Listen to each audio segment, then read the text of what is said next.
painted if needed, and then It is, this particular tank is an underground tank, it's a 500,000 gallon underground storage tank, so most all of this work is internally.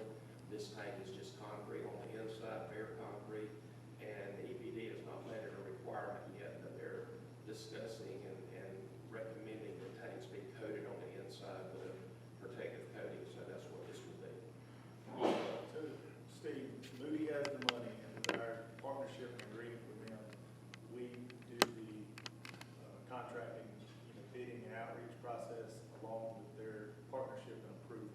That is correct. And then the work's done, and all we have is staff time into it, or we get reimbursed for We the county's efforts. we will have some reimbursement from that as well. But it speeds up the process for repairs for Moody. Yes, sir.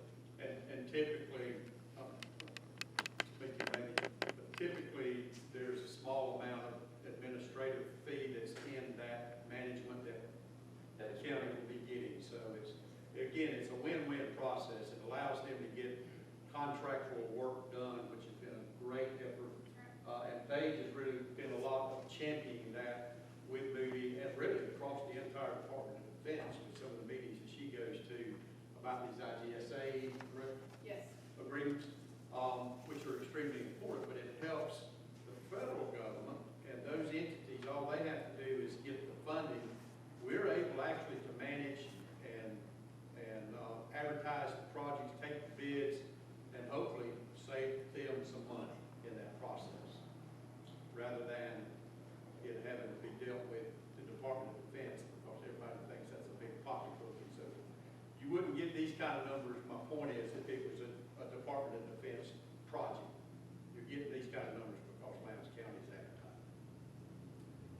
The thing that I would add to that, Mr. Chairman, as well, and John Hughes and I just had a conversation about that this week, especially as we move towards the transition from the A-10s to the F-35 mission.